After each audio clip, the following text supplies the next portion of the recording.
the main objective of the book is not really money. The main objective of the book is branding. Then I started selling toys when I was 5 years old. Knowledge and skills are going to be there with you. So if you focus on investing in knowledge, you develop your skills, you can always attract Lakshmi.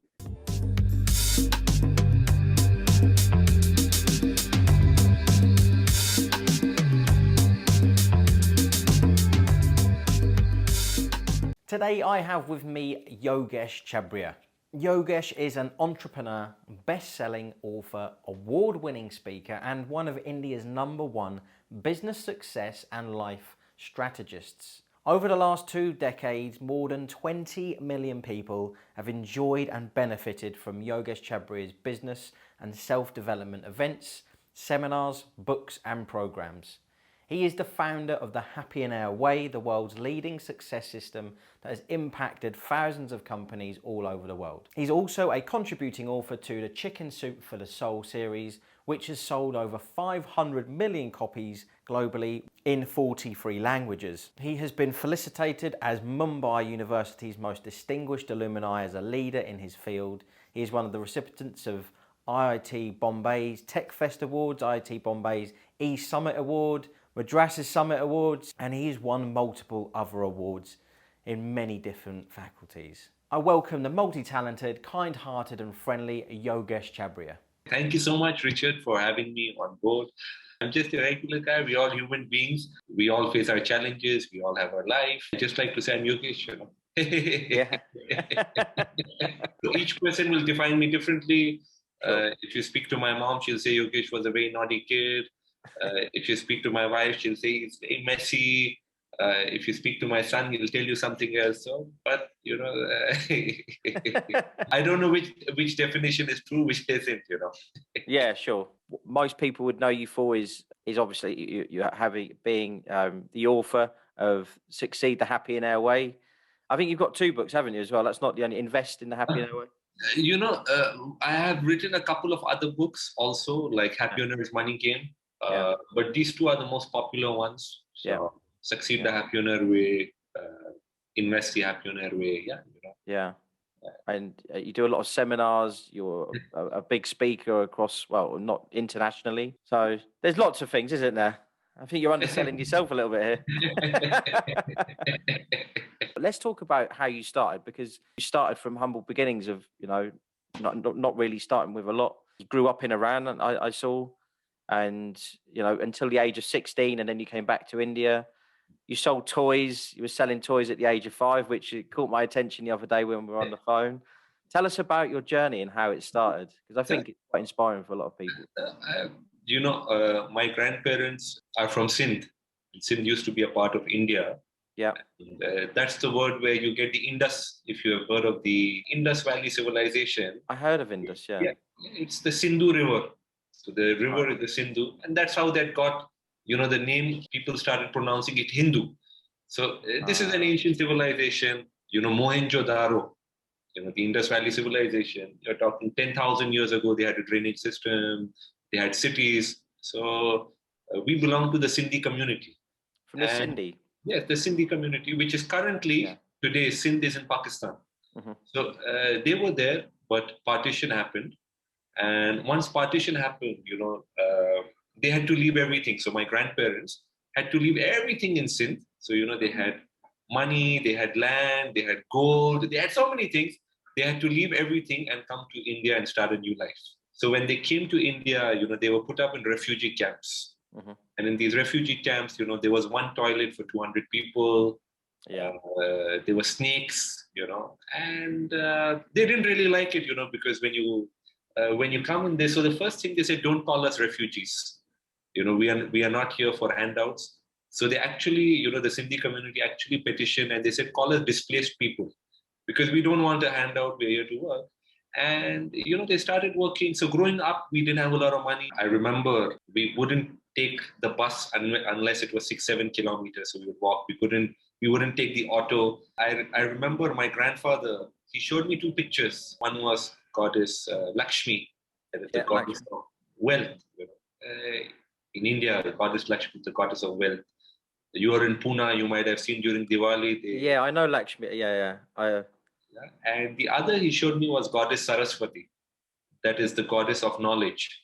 Right, okay. I've not heard of that one. Yeah, so there too. So there's a goddess of knowledge is Saraswati, and the goddess of wealth is Lakshmi.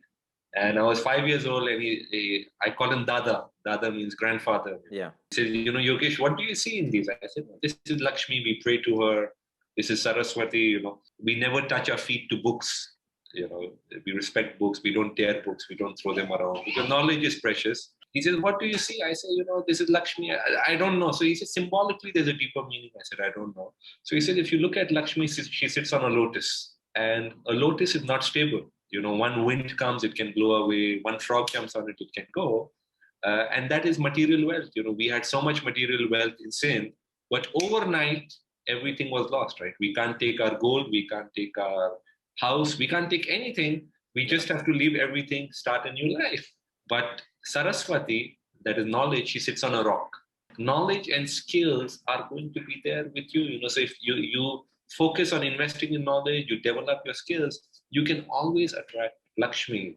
Yeah. And no matter where you go, so even if you have to start with scratch, if you have nothing, if you have the skill sets, you can grow. And that was something very valuable if you think about it, And on a deeper level, it stayed with me. And I said, yeah, that makes sense. And even if you look at today's world, what you're doing, what I'm doing, the underlying thing is, not how much money I have in the bank or, how many buildings I have. It is the knowledge, it is the skill, Everything, right? We are using Zoom, you're using YouTube, all the things, the underlying thing is knowledge. So that was something. And then I started selling toys when I was 5 years old. This was pre-liberalization India. India was close to the communist or the socialist. We were close to USSR. There are many challenges. So, today you can go on Amazon and buy anything. You have malls, supermarkets. But in those days, it wasn't this way. So if you wanted to get a phone line, you had to wait 2 years to get a phone line. 80s India, to get a TV, you had to put in your name and wait for 1.5, 2 years. So it was a closed economy. And whenever things are closed, there are challenges, there are also opportunities. So my dad had a job. But on the side, he used to go to people in his neighborhood, he and my mom, and they would say, hey, do you want a washing machine or do you want a TV? We can get it for you. So they would say, yeah, sure. So they would take some money.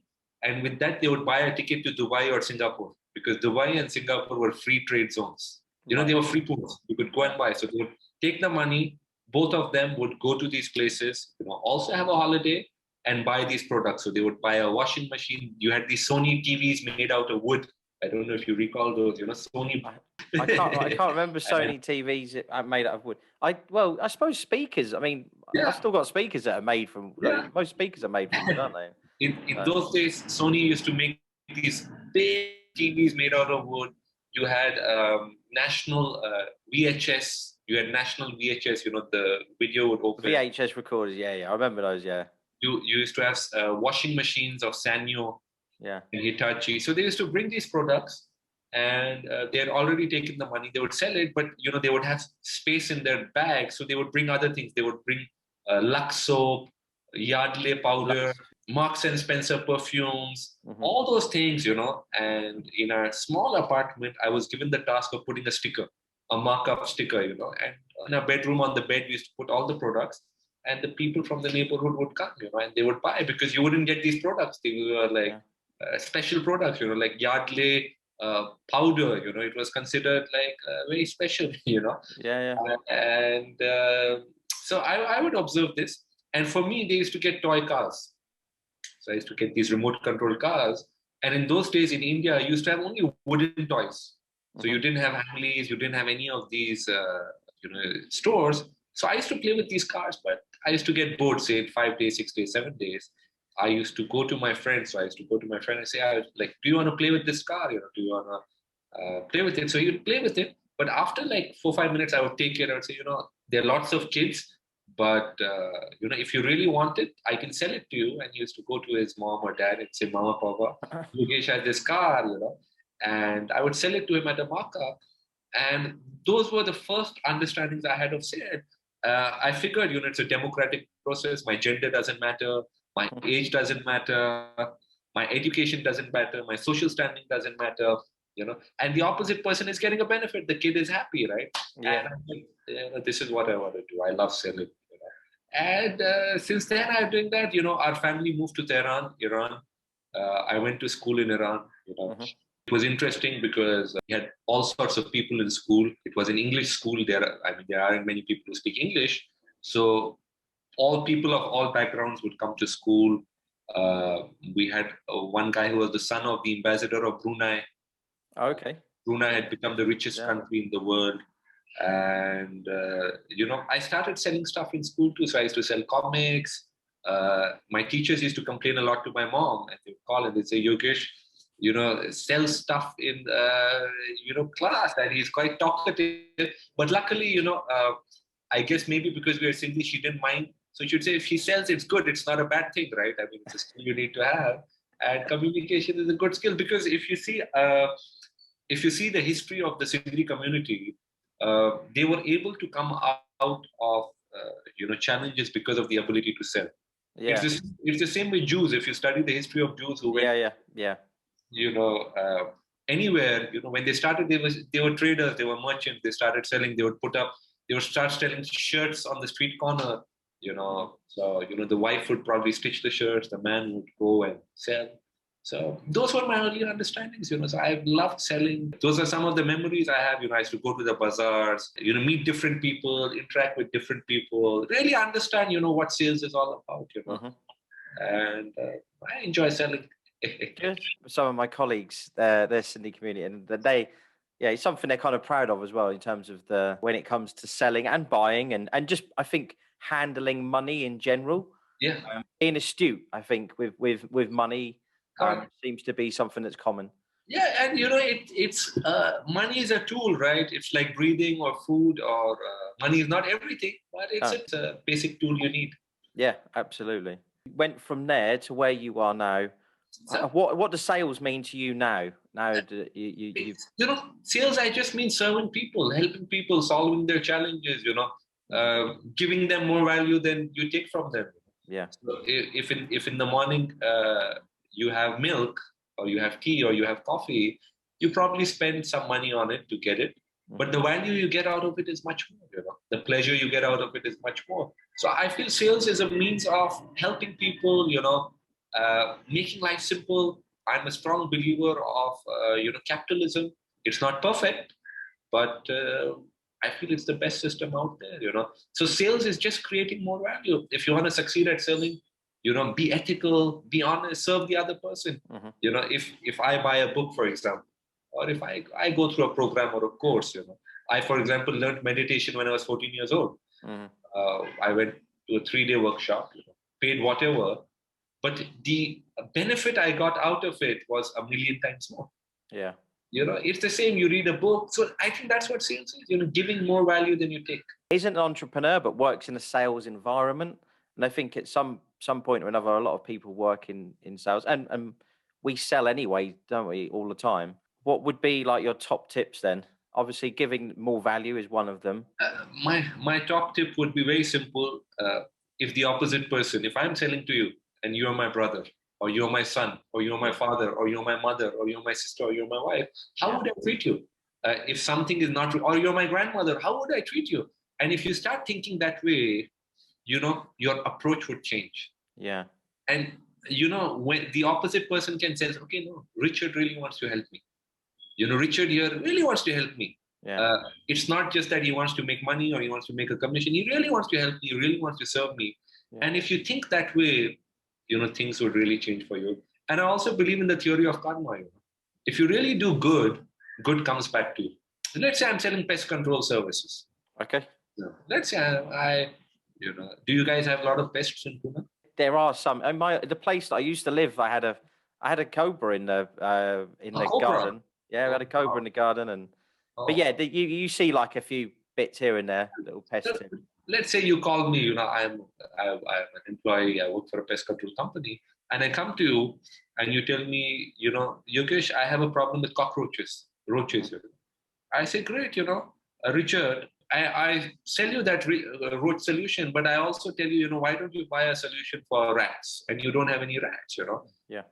You might buy it one time, But later on, you'll think this guy just tricked me. Yeah.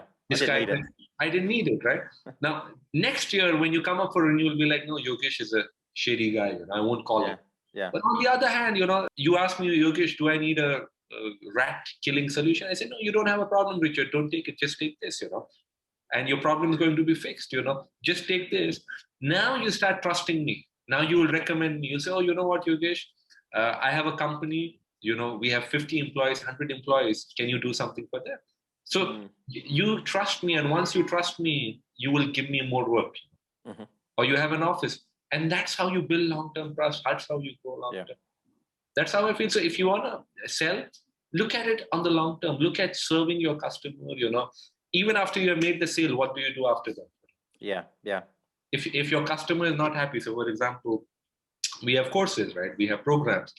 So we have a philosophy. If you have not benefited from what we do, we don't want a single rupee. So we have 100% refund. Yeah. For some of our products, 100% refund for life, So it's like, and you feel happy, right? Because you're serving the other person. And if somebody comes up, make the refund simple, just drop us an email, one click, and you get your refund. Yeah. And if you do those things, you will grow, you will build a brand, and people will be more, it will be easy for them to do business with you. Yeah. And this goes back, thousands of years ago, merchants who succeeded did this, Trust is very important. If you have to give a refund, make it simple, don't ask too many questions. Your refund rate might be higher, but the sales which you bring in will more than cover up for that. The brand you create, the goodwill you create. I think, it's simpler than it. I think sometimes we complicate things, don't we? And the time, you see, if I give you a refund fast, time is saved, right? But if I complicate things for you, I'm wasting my time too. In that same time, I can, do other things. And not only give a refund, we also give you something extra. We'll be like, okay, our product or program didn't work for you. We wish you all the best in your sales. Not only this is a refund, this is something free for you. So we surprise you, you are expecting, conflict. I'll ask you 1,000 questions, but not only you get a refund, you get something extra. Now you have a good association with me, with our brand, and you keep coming back. Yeah. Or you refer others, like you said. You know what? Yeah, this didn't work for me, but this could work for you. And in the future, you might come up with something else. You say, okay, that product didn't work, but these guys are reliable. Let me check out something. I know mindset's a big thing for you as well. It's something you talk about a lot. How much does mindset come into play with sales? I think it starts with mindset. Even before we have anything physically real, it's in our mind, right? Anything, whether you want to write a book, your podcast, for example. Before you made it a physical reality, it was a reality in your mind. Wasn't it? You thought about it. I'll come up with a podcast. I'll have some interesting conversations. So I think it all starts with mindset.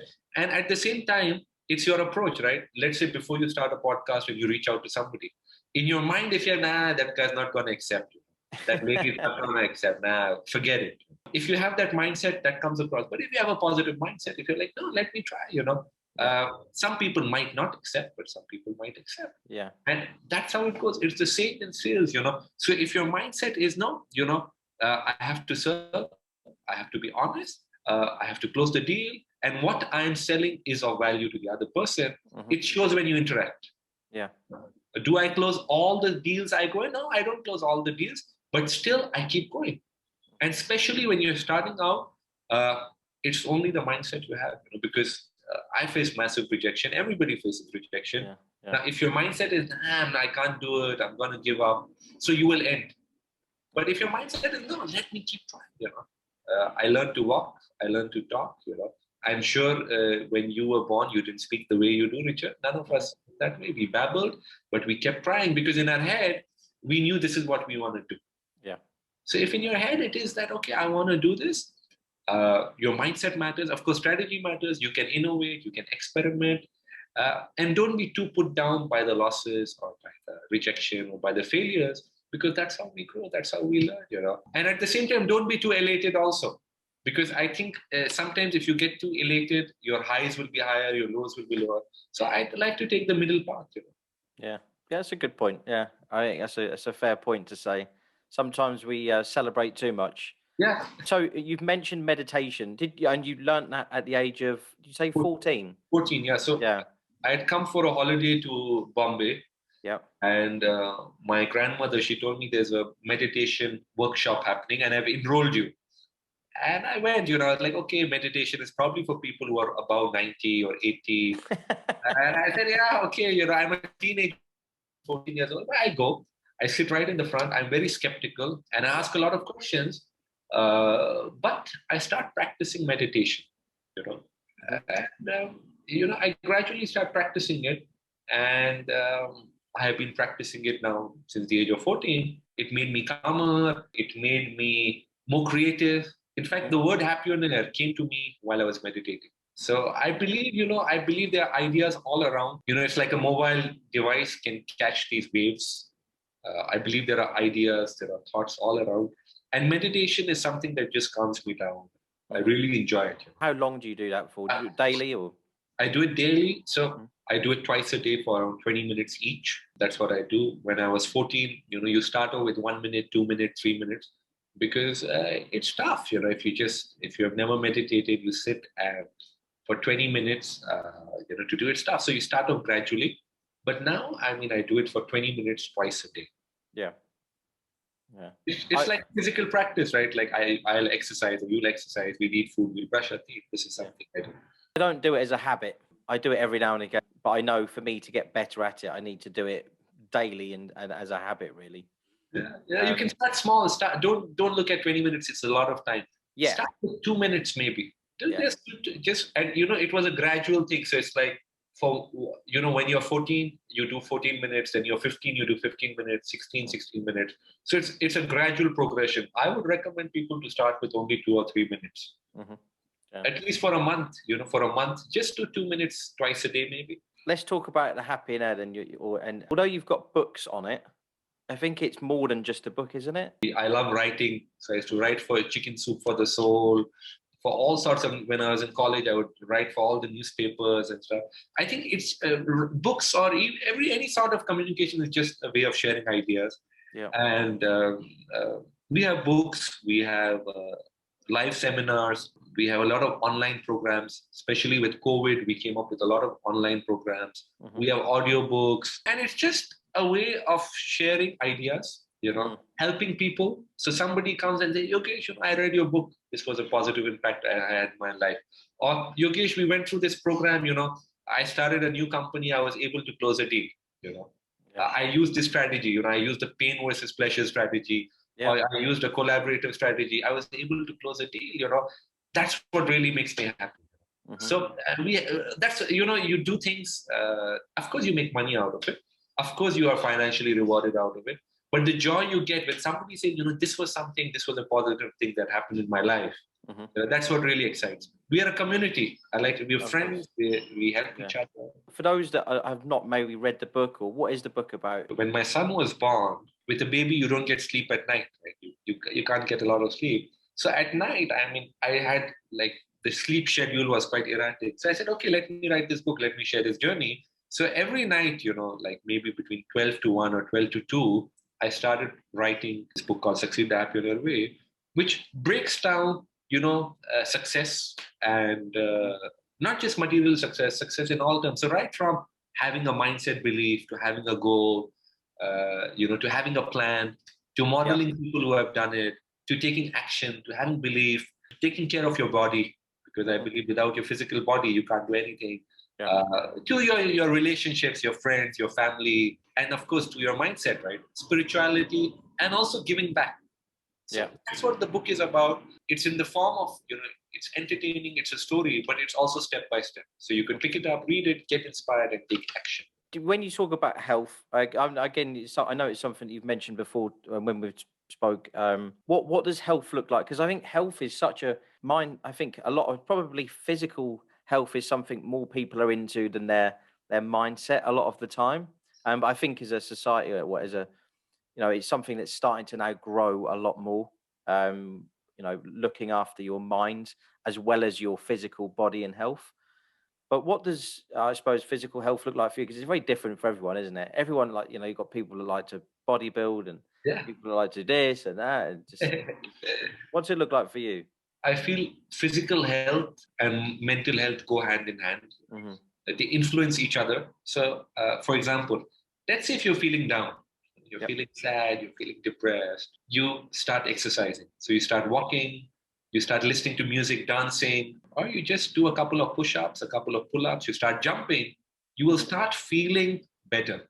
So I think they're linked. For me, what I like doing, I love walking. So in the morning, I usually go for a walk in the sunlight, like the sun. I love practicing yoga. I've just started yoga. Oh, is that? Recently. I like practicing yoga. I used to go to the gym, but somehow I didn't connect too much with the gym environment, I like to be more outdoors, and I love dancing. So I listen to some music, just dance, sweat it out. Yeah. I was listening to some music before we came on this call. Oh yeah. Yeah. Like, before I go to a live event or a seminar, I like listening to some music like Eye of the Tiger. So it just puts you in a nice mental state.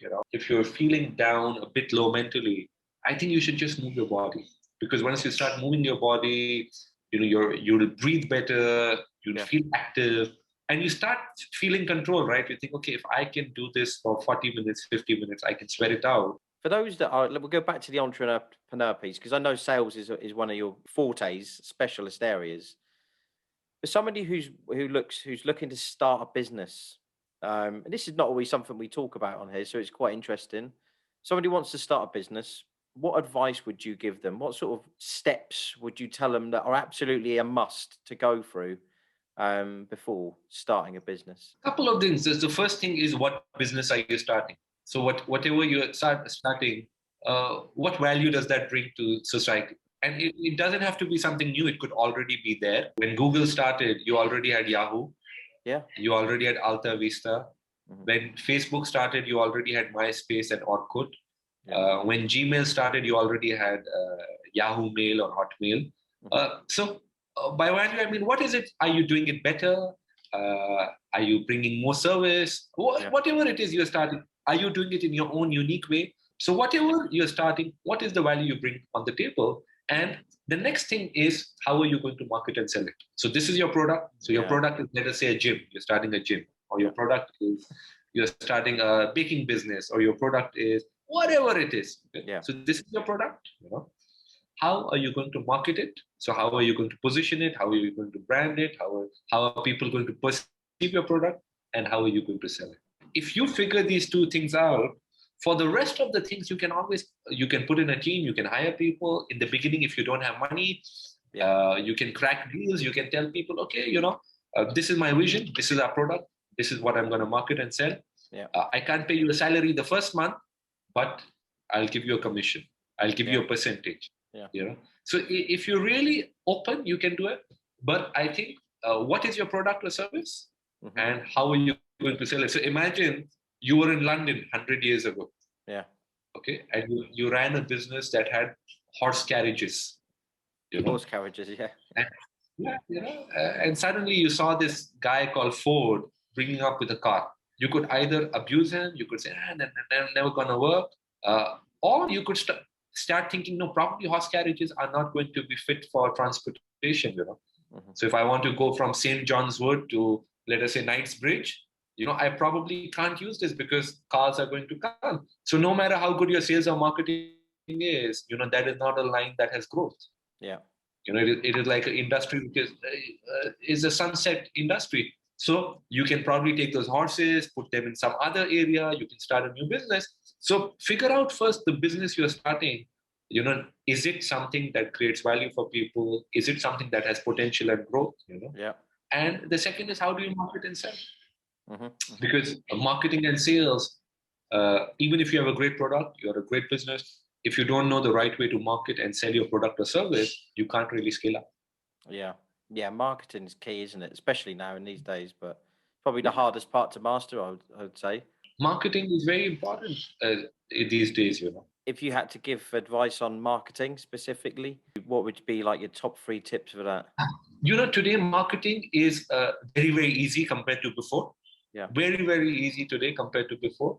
But at the same time, people don't do it because they're afraid or they're hesitant. A couple of things you could do. I won't go into the basics. Like, of course, you need to be on all platforms, all those things. Yeah. One thing you could do is, one thing I like doing is come up with a product.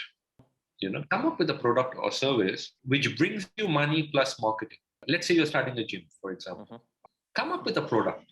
Come up with a book, come up with a video program, come up with an audio program linked to your product or service. So you can come up with a product. 7 ways to be super healthy in 2021. 7 ways to be super healthy in 2021. Audio program, for example. Make it 30 minutes or 40 minutes and quick 7 tips, and start running ads for that and selling that product. Yeah. And sell it at a small price point, 97 rupees, £1, $1, a very small part. Start running ads. So I start seeing your name, your photo, and a product. 7 ways to be super healthy in 2021. Mindset, physical health, and you come up with a small ad like a landing page. And run ads. Now I start seeing those ads on Facebook, on Instagram, on LinkedIn, everywhere. You make zero money on that because that 100 rupees covers your ad cost. But now people start coming to know about Richard. They start coming to know about your gym. And at the end of that small product, you can have a call to action. You can say, hey, if you want more customized programs, we have a gym. We even have online classes. Call our team, drop us an email. Get your yearly subscription for only in less than 50 rupees a day. Is it worth investing less than 50 rupees a day in your health? So that becomes 16,000, 17,000 rupees for a year. Find out now. So let us say if 1,000 people buy your book or your audio book for 100 rupees. Now out of those 1,000 people, your content is good. It gives them value. You can expect 5 to 10% of them to convert to a higher level product. And when those people call you, you don't have to explain who Richard is or what your gym is about because they have already heard you for 1 hour or 40 minutes. So they already have a rapport with you. That's something you could try out. So have a basic product. It could be a book, audio book, online course, anything. Run ads to your targeted audience. And the beauty is you don't need a lot of money, right? You don't need to put an ad in the paper. You can target your audience, with as little as, $5 a day, $10 a day. Target your audience. So if your gym is in Pune, you want to target Pune. You target people in Pune. And then those people coming. And when they call you or you call them, you already have a rapport with them. That's how anybody could start off. You could start off. When we started ads, first ads, we only had a 150 rupee daily budget. But those ads started scaling up because the revenue comes in, we reinvest. The revenue comes in, we reinvest. You can also make money on the front end product. You can you could make profit from it. But it's like you're saying, it's about getting it's marketing, isn't it? It's about getting that out there. But you're also selling something as well. It's like you write a book, right? The main objective of the book is not really money. The main objective of the book is branding. The book is a brand. So we have ads running on TV for the book because my publisher is CNBC. Now, the main objective of that book is really branding. You make money on it. You make some money on it. If you look at it as branding, and now the people who know you, now you can monetize those people. You get business on other levels. You get business on a higher level, So you start off, with your gym, you start off with a basic product, say $1, $2. Probably the cost of getting a customer is 50 cents. So you probably make some money on it. But then you sell them a 1-year program for your gym. But after the 1-year program, you could sell them other things. You could probably sell them, you could tie up with a dietitian. You could sell them personalized coaching. You could, so many things. You could give them online mentorship. So all those things come up. You can have a live event, for fitness industry, because you already have a database of people. So many things. You can do a retreat, all those things. So it's like a value ladder. You start here. You go up. It's like Disney World, right? So Walt Disney, he started with Mickey Mouse. So I'll give you an example. So my son is there. I was coming from the airport. I bring him a Mickey Mouse toy. I buy him a toy, right? And he says, who is this? I said, this is Mickey Mouse. He was probably 2 years old. He says, who is this? I said, okay, let me tell you about Mickey Mouse. I show him a cartoon. So he watches Mickey Mouse. He likes Mickey Mouse. The next thing he says, okay, I like Mickey Mouse. So he starts watching the cartoon. The next thing, what will happen? He'll end up having the lunchbox of Mickey Mouse. He'll end up having T-shirts of Mickey Mouse, which he'll have shoes of Mickey Mouse. He'll have a water bottle of Mickey Mouse. It's the value ladder, and he'll tell me, we have COVID now. Can we go to Disney World? So it starts with, say, just the cartoon. A toy. Oh yeah, yeah.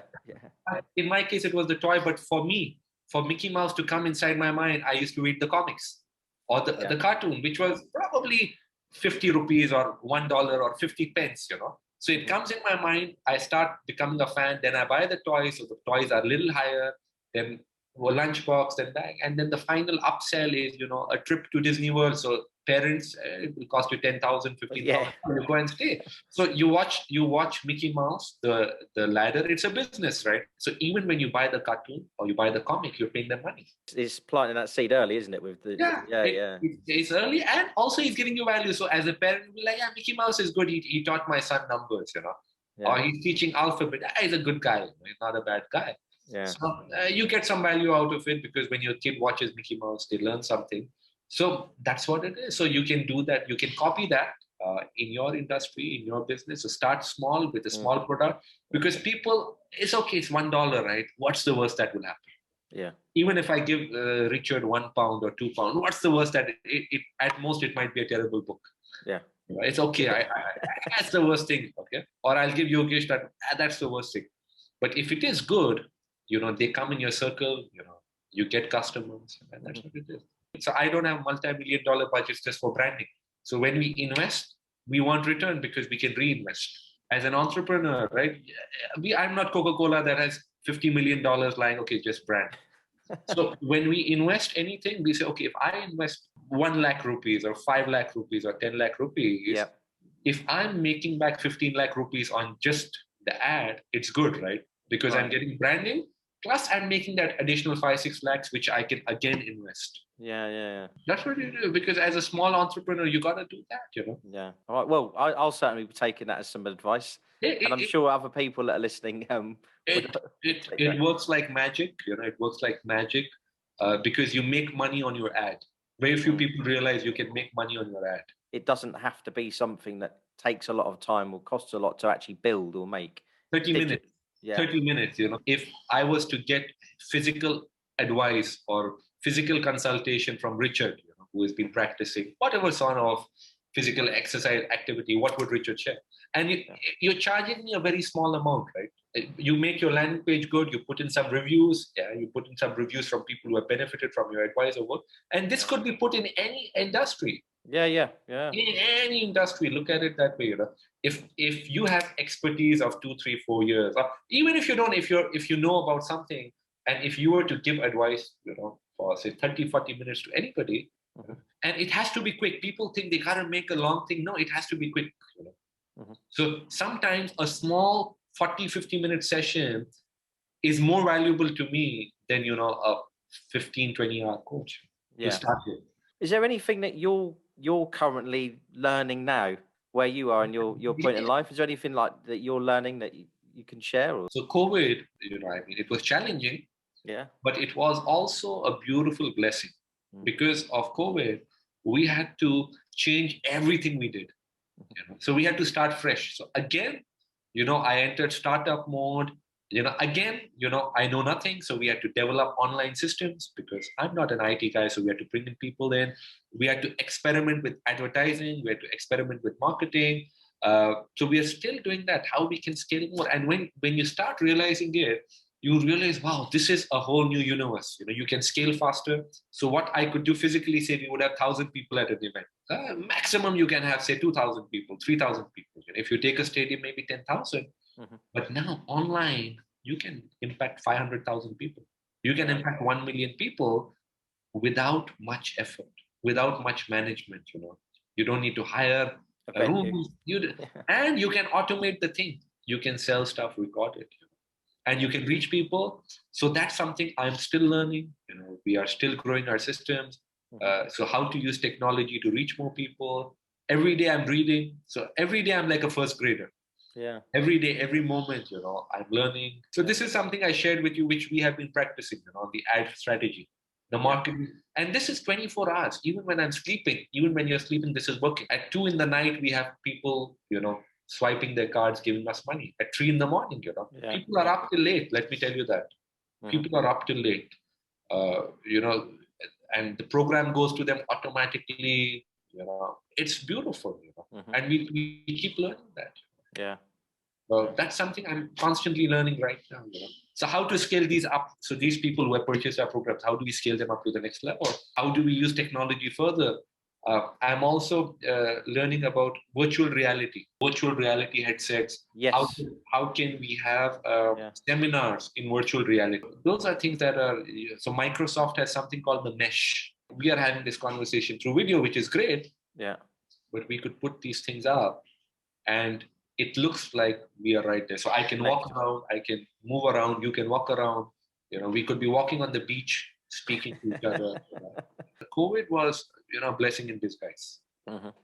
It was tough. We lost like all our business, but then we had to reinvent, come. So it was great.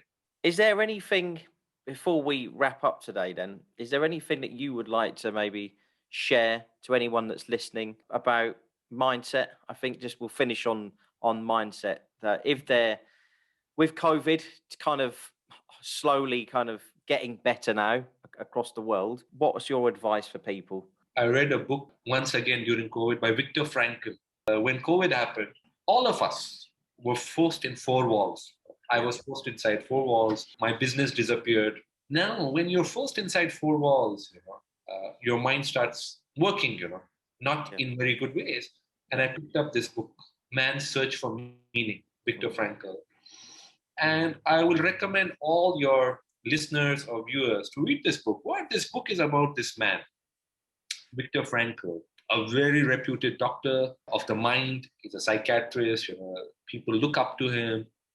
And suddenly, one fine day, he's picked up in Nazi Germany by the Nazis. He's picked up and, he's taken to a concentration camp. They strip him of all his clothes.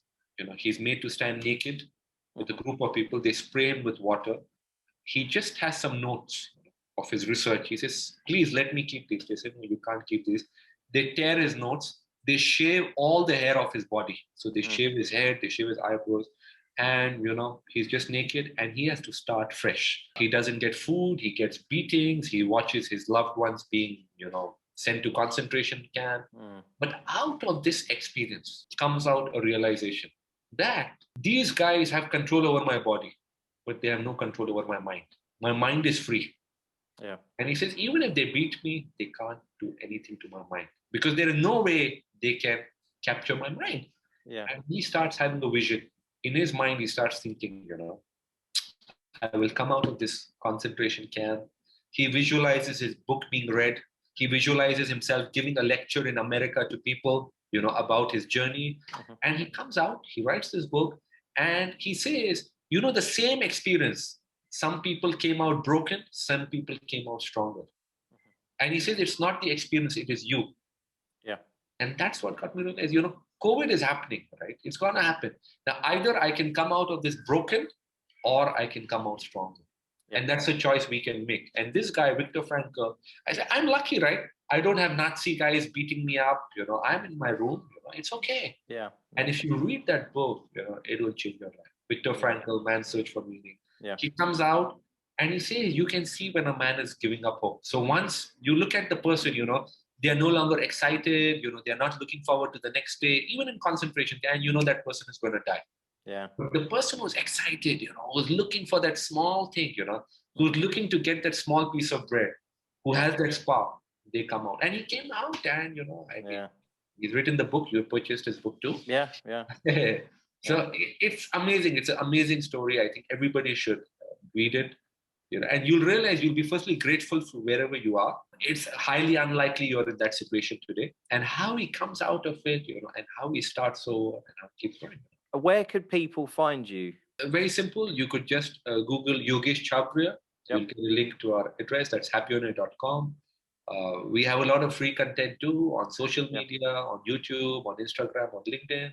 I'm always happy to hear from friends, I'm always happy to hear. And if you meet me in real, just come and say hi to me. If you meet me somewhere. Yeah, you can reach out. Just Google Yogesh Chabria, happy on air. Well, Yogesh, it's been an absolute pleasure. For anyone that's certainly in sales or an entrepreneur, could at least take that one nugget that you've given today that I feel can help a lot of people if they're not aware of that kind of tactic and in marketing. But everything that you said today has been very joyful to listen to, and I've really enjoyed speaking to you today. Me too. Thank you very much for your time, Richard. I had a great time.